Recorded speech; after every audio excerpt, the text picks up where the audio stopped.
Hello friends, welcome back to my channel Tadka tales by Trupti. आज मी कांदे पोहे बनवणार आहे. त्यासाठी मी पोह्यांना छान भिजवून घेतलं आहे. बाजूला कांदे, मिरच्या आणि कोथिंबीर कापून घेतली आहे.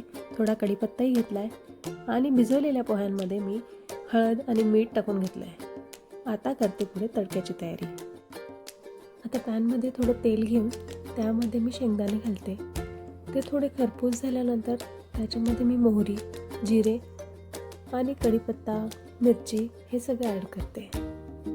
ते थोडं परतून घेतल्यानंतर त्याच्यामध्ये मी कांदे टाकले आणि कांद्यांनाही थोडं लालसर होऊ दिले. कांदे टाकल्यानंतर ते थोडे परतून घेतले आणि मग ते थोडे ब्राऊन रंगावरती झाल्यानंतर त्याच्यात पोहे घातले. ते पोहे छान मिक्स करून घेतले.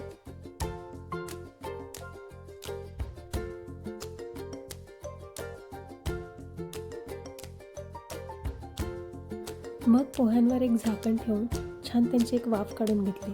त्यानंतर त्याच्यात कोथिंबीर ॲड केली आणि नंतर थोडीशी साखर ॲड केली. ती मिक्स झाल्यानंतर झाले आपले पोहे रेडी. आता तुम्ही मला कमेंटमध्ये सांगा तुम्हाला नेक्स्ट कोणती रेसिपी बघायची.